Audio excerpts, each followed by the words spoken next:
Megan here. I'm going to show y'all how to take either a piece of garland or a swag, whatever little piece of greenery you have left over, and we're going to create a mailbox topper. So I do like to use swags because they are a little bit more sturdy. If you have a teardrop, you can kind of do what I did. I kind of shaved it down to have them very similar with the pine coming out, just so my eye is easier to find. What you want to do is you want to go ahead and lay your piece of greenery down. And what I'm going to do is I'm going to go ahead and start on one end and the other and bring it and meet it in the middle. And I'm going to take my mesh and I'm going to go ahead and let both ends curl in. And then I'm just going to half it just like this and start stuffing my mesh. And then I'm going to meet in the middle. And the middle is where my bow is going to go. So I'm just going to use my little pine to attach it. If you have a better method that you love to use, like the Cruffle or poofs, you could definitely do that as well. I'm going to go ahead and kind of make sure that they are meeting in the middle by just using the ties. And I'm going to mimic both sides just so the balance on both sides of the mailbox goes really well. You could do this for any season that you want to do, any holiday, anything that you are celebrating, birthdays, Mother's Day, whatever you want to do. But the reason we're using mesh is just because I want it to be a little bit thicker on the base and have a really good foundation for things to go on. This one we're going to end up adding some really pretty florals too, and a little bit of ribbon because, you know, we love ribbon here. So those are my 4 pieces. I kind of zigzagged them 1, 2, 3, 4. Now we're going to go in with the purple 21-inch mesh as well and put those opposite of the yellow. So we had 2 purple in the middle and 1 of the purple on each side. This is what we have so far. And then you can see some little areas open, like right here, maybe right here. I'm going to go in with a 10-inch, and we're just going to do a cruffle. So you're going to let the ends naturally curl in, and you're going to accordion pinch, crunchy, crunchy, crunchy, little bow tie, and we're going to stick those in the areas that look like they just need a little bit more. I used 4 colors of each. These are really good to be able to offer with like your matching wreaths or swags. Cruffle, cruffle, cruffle. Right here. Thicken her up. Just using those ties, little greenery ties, to thicken her up and attach it. The reason we curl those ends in is because we want to prevent a little bit of a less frayage. Mesh will always fray, but we're just trying to help prevent it a little. This is so cute. If you feel like yours is going to be longer or bigger, you definitely can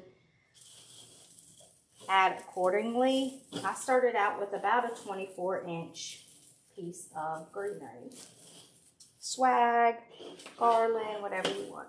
So now we have this, really cute, really fluffy. This is going to be really well to take this and curl it down like this. And this is the idea. We're going to add it right here onto our mailbox.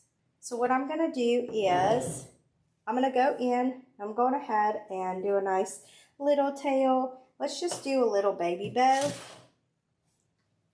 So that means we're just not going to use a whole slew of ribbons, but I'm going to go in and do some pinches and twists on this ribbon.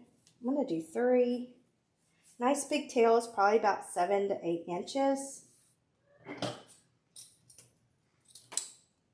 So 3 loops. And we're going to go in again with this pretty blue ribbon that also came in the resupply box. Let's just do 2 loops of that. You can also use your easy bow maker if you need to.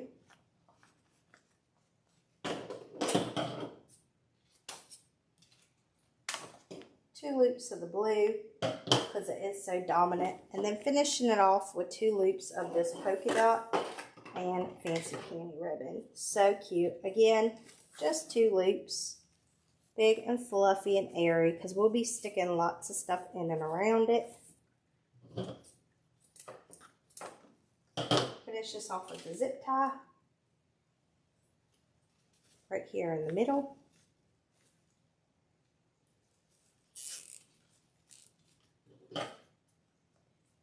Fluff everything out. You want it to look like wild hair when you're done, because I like the bows to just be airy and fluffy.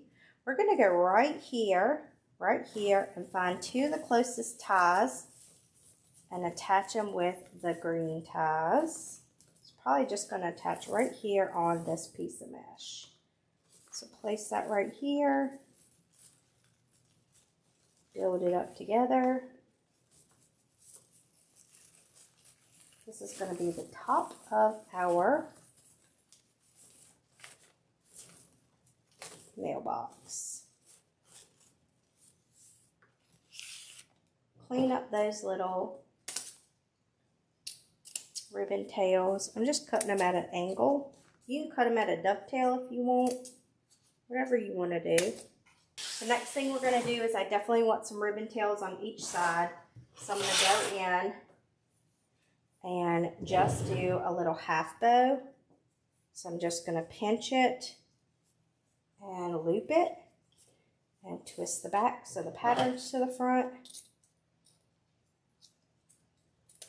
Nice and long. This blue I love. I think I'm just going to do a double loop with that just because it's a nice, pretty blue, and I just love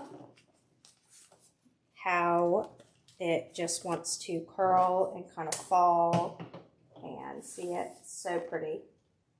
Make sure you're always using wired ribbon as well. And then for this, let's just throw a strip in.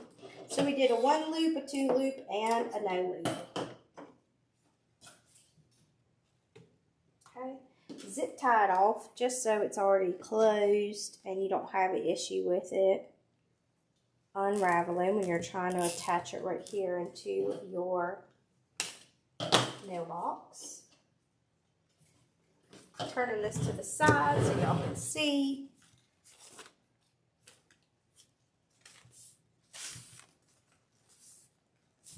Gonna attach this right kind of underneath this bow, just so it kind of continues and looks nice and full.